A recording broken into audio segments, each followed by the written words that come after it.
Hi guys, welcome back to some Pauli Rising. That was even worse than the wizard one in the first episode. I'm so sorry. I'm going to have to find a way to say that it doesn't make me sound like a moron. Right. Now, before we get into the fixtures for the month, and yeah, there's a lot of green there, and I am absolutely chuffed to bits with the way we've been playing.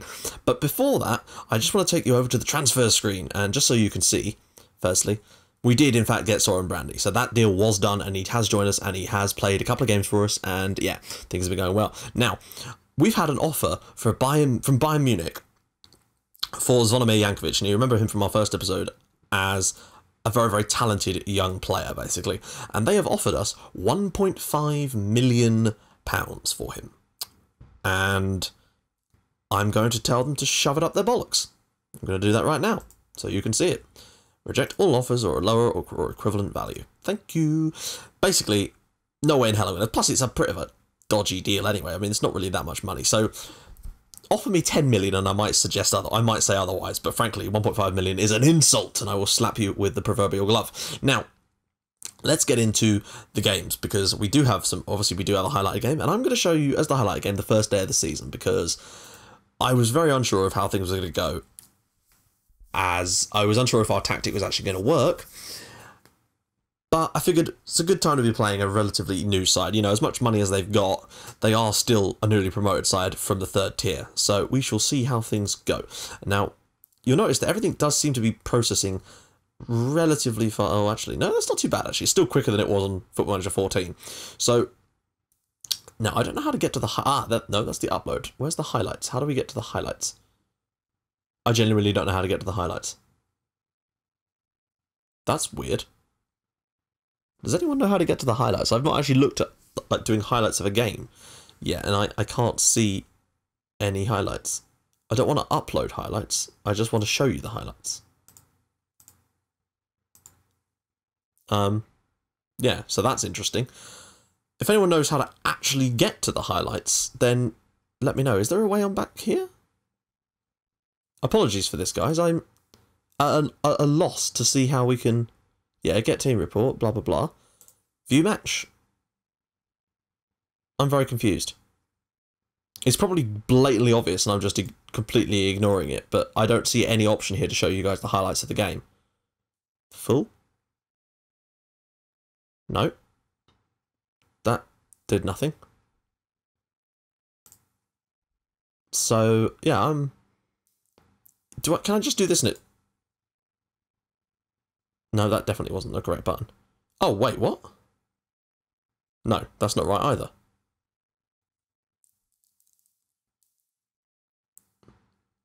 Right, I'll be back after I've fixed this. Okay, so guys, basically, it doesn't appear as though there is an option for me to just show you the highlights. I can upload highlights, which is pointless. But there isn't an option for me to just show you the highlights. So the only thing I can do, basically, that I've figured out so far, that is on TV, yeah, is to click on the actual times of the goals, but then I have to do it individually, which is a little bit stupid. So SI, put in a button that allows me to actually show people highlights. Everyone wants that, surely. So hopefully that's something they will bring into the full game, because that is a glaring omission. So I will show you the highlights of this game now using these. Hopefully this will work. Right, so here we go. Basically, we pick the ball up, out on the wing, Razkowski whips the ball in, and Thigh is there with a massive header. And you've got to say the match engine does look a lot better than it did before. That is a definite, obvious fact. Now, I'm wondering if it will move on to the second goal. No, it doesn't. That is ridiculous. Right, so basically, guys, with the length of time that actually took to load that one highlight, which is a massive shame, I don't know what to suggest. Can we... No. That's really annoying.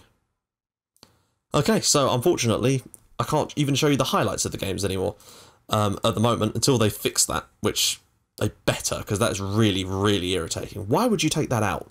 Okay, so yeah, basically, I'm just going to go through it like this, and the same thing will apply for the Portsmouth series later today, unfortunately. So we've got ourselves, yeah, we went in through Lennart Thigh with a great header. Then we were able to make it 2-0 in the second half through Bernard Nering, and then finally Mark Razkowski was able to finish the game off. Now, we got quite a few bookings in this game, but we did frankly dominate them and deserve to win the game as comfortably as we did. So that was particularly pleasing for me. Now, winning the opening day game 3-0 was fantastic, and things just got a little bit better when we travelled away to the Wild Park Stadion, which is a great name for a stadium, to play against Karlsruhe, who, as far as I remember, were a pretty decent side last year in this league, but we were 2-0 up inside the first 7 minutes of the game when Görlitz was able to score 2 cracking goals, and we absolutely dominated this game. We were fantastic. Rastkowski was able to make it 3-0 just before the 20-minute mark. Now, they got one back through Reinhold Jarbo, who had a great game, I got to say, and it was a fantastic finish.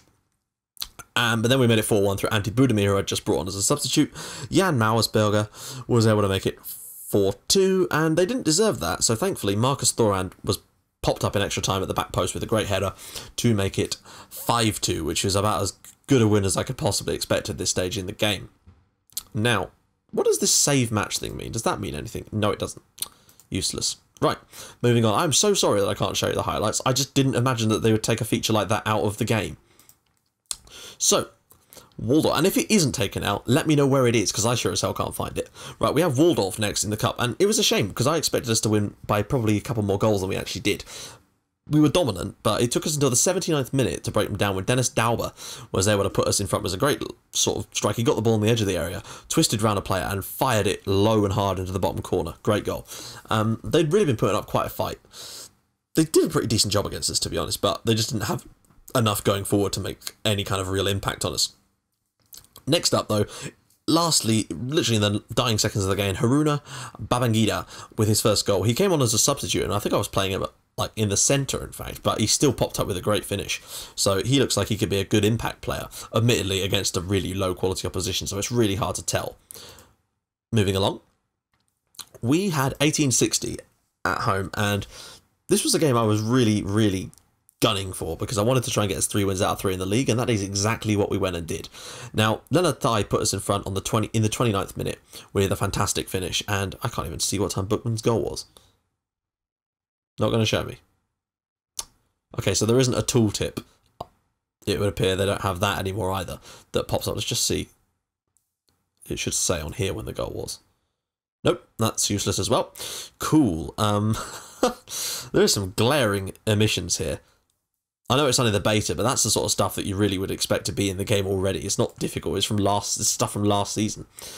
So yeah, Christoph Buchmann put us in, gave us a second one in the second half, I think, but I honestly couldn't tell you if I tried.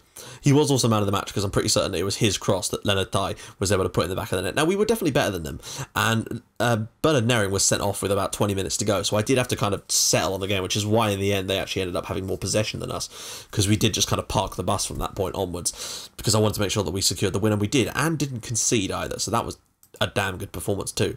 And we finished off the month away at Kaiserslautern. Now, that was a tough one, because they've had a fantastic start, and they're a great side. Definitely one of the favourites for promotion this year. And we were able to get ourselves a 0-0 draw there, and you'll see that that is actually a fantastic result when you look at the amount of chances they had. 23 shots, 7 of which were on target. They were brilliant. We had a couple of chances too, I've got to say. We did do well, and Thorant was actually the man of the match for this game, so well done to him for that. We had a couple of players out injured. Soren Brandy made his first start for us up front in this game. I just wanted to try something a little bit different, and he did do well. He had a couple of really good chances that were very well saved by Sippel in goal for Kaiserslautern. So it wasn't an awful month. In fact, it was a fantastic month. I just wish I could show you guys the damn highlights. Let's go and look at the league. Now, here we go. This should do it. Right, so we are actually top of the second division. We're actually top of the Zwei Bundesliga right now. I'm not really sure what to call it. Should we just call it Bundesliga 2? Because otherwise, yeah, it gets confusing. So, we are top.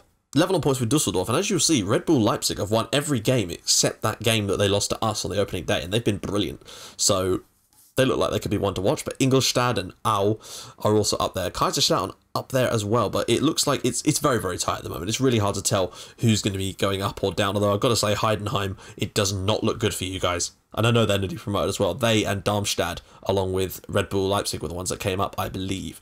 Now, you see that Thorant is on here on average rating. There's no assists chart on here. That might just be because that was on my skin or something, but we'll have to see. Right, so let's go and have a look at the stats. Let's see if I can remember how we did this. It's on squad, I think, now, which means we can then change it to stats. And I will get this set as a standard thing. Don't worry about that. Let's go. It's overall, isn't it? Yeah. Okay, so most appearances for us, there's lots of players. Well, actually, only a few have actually made 5 starts, so that's kind of cool. Top goal scorer for us, that's tied between Ratskowski, Thai, and Gerlitz, who've all got 2 each so far. But most assists, well, we have a clear winner for that, and that's Ratskowski. He's had a fantastic start to the season, though we have a few players on 2 as well. Man of the match, Dauber has 2 already in 5 appearances for us, which is brilliant. Pass rating, well, Leonard Thai actually has, that's not bad for a striker. 85% pass completion for a striker is brilliant. Gerlitz and Dauber also with decent records there. Most yellow cards, we've got a couple, and obviously Nering's already seen red.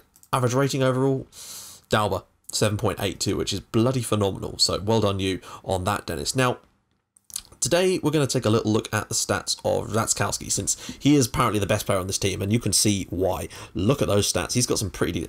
Dribbling 15, finishing 12. It could be doing, maybe that could do with a boost, but he's got some incredible.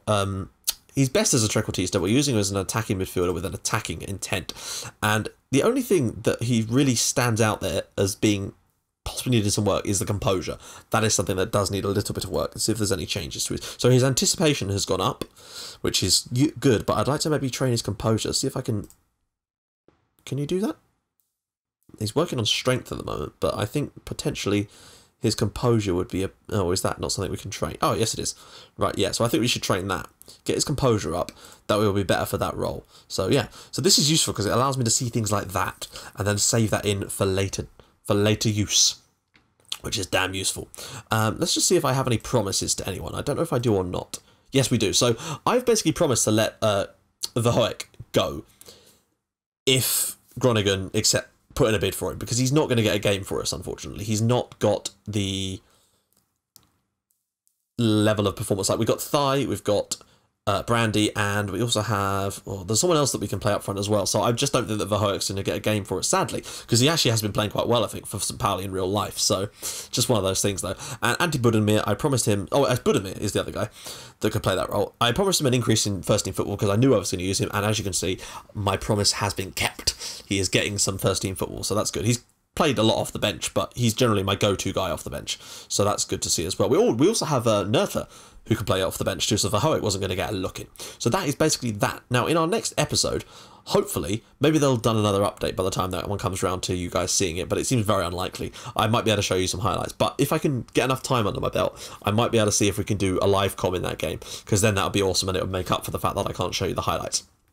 We've got Ingolstadt, Braunschweig, Grotefurth, Düsseldorf. That's it. So there's basically 4 games next month, so it might be quite a short episode unless I can come up with some cool stuff for us to do in it. Right, so if you've been enjoying this series, which I have so far, really quite a lot actually, I'm really enjoying the new game. What you guys think of the new game, let me know in the comments. If you've been liking this series, hit the big old like button, and if you've been liking it even more than that, hit that lovely big subscribe button. You should see it floating around about here relatively soon in the big end screen thing. So I will see you guys in the next episode.